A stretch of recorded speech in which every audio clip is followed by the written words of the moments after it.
Hi guys, this is Binmart.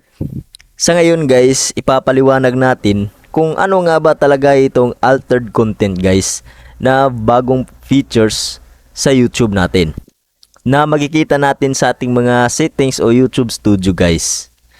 Kung hindi pa kayo nakasubscribe sa channel ko guys, baka naman please hit down below guys.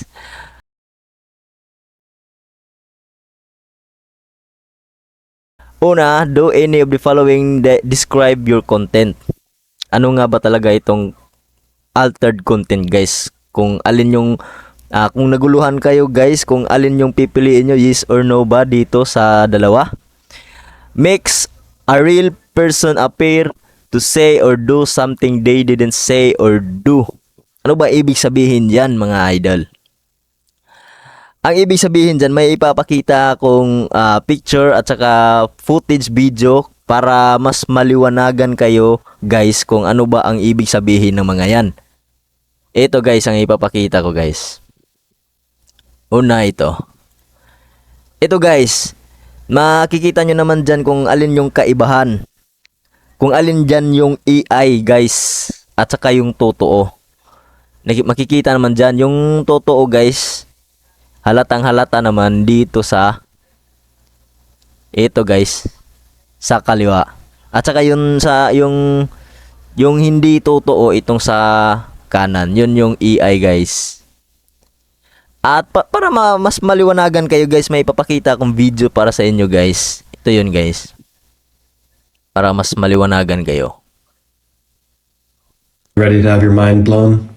This is from July 2023. Watch this video. Ito guys. It's Deepfake Friday, and we're talking to an innovative company that can replicate any human's face, voice, and personality through an algorithmic process in a matter of minutes. Nakikita nyo ba guys, yung bibig niya guys ay napaka halatang halata na AI talaga yung nagsasalita guys. Pero yung physical appearance niya guys ay totoong totoo. Pero AI yan guys, AI yan. May halong AI talaga yan guys.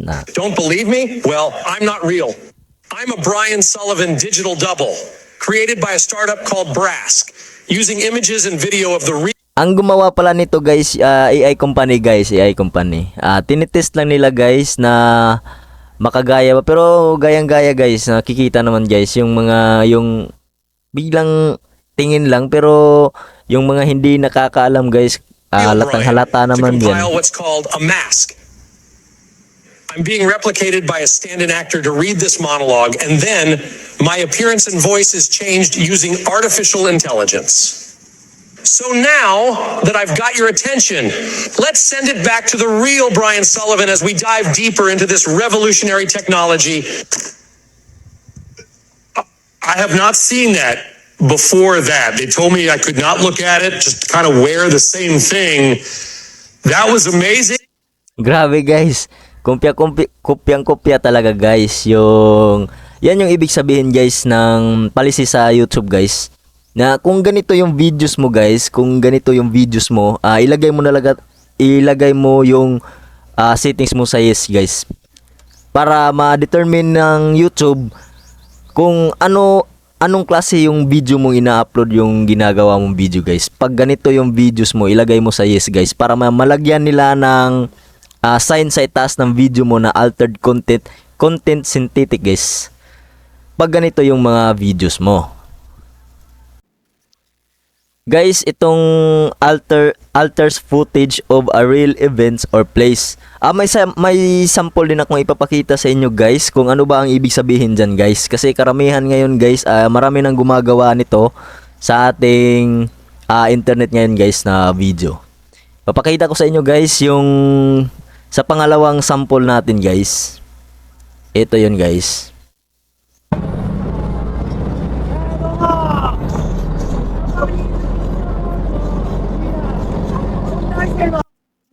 Yun.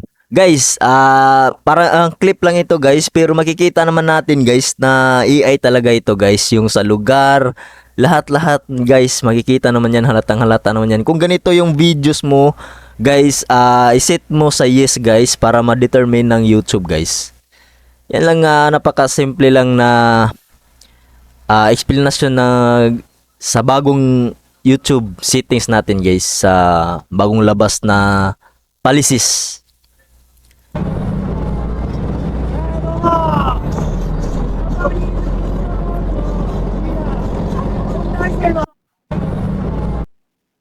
AI yan guys, AI yan. Yan yung ibig sabihin ng policies ni YouTube na alters footage of a real event or place, na kung ganyan yung mga videos mo guys, may halong AI, ilagay mo sa yes guys kapag may halong AI guys.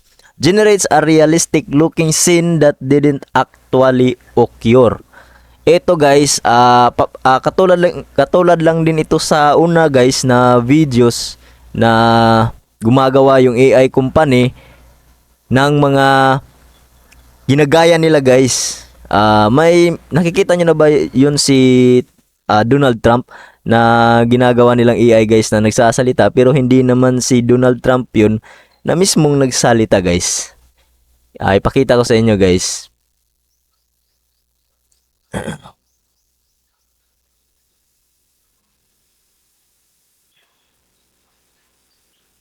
Look at these. Ito guys. Ito guys. Ito yung Trump AI mockery is erupting and going viral. Ito yun guys. Sa pangatlong sample natin para mas maliwanagan kayo kung ano nga ba talaga itong bagong policies ni YouTube guys. Suckers. After everything that's happened, you still back me. It is one of the latest ads from the anti-Trump Lincoln Project, and this one uses a voiceover that imitates Trump's voice. I wrecked the economy, screwed up COVID, ordered the attack on the Capitol that scared you into line. But look, I can get away with anything. I mean, I humiliate you even when you support me, and you won't do anything about it. The Lincoln Project has ridiculed Trump before with his own sounding voice or artificial intelligence. Donnie, I always knew you'd blow it. In this spot, the AI was of Trump's late father. I bailed you out. Klarong-klaro naman guys yung bibig niya guys. Parang yun lang yung gumagalaw. Kasi AI nga guys.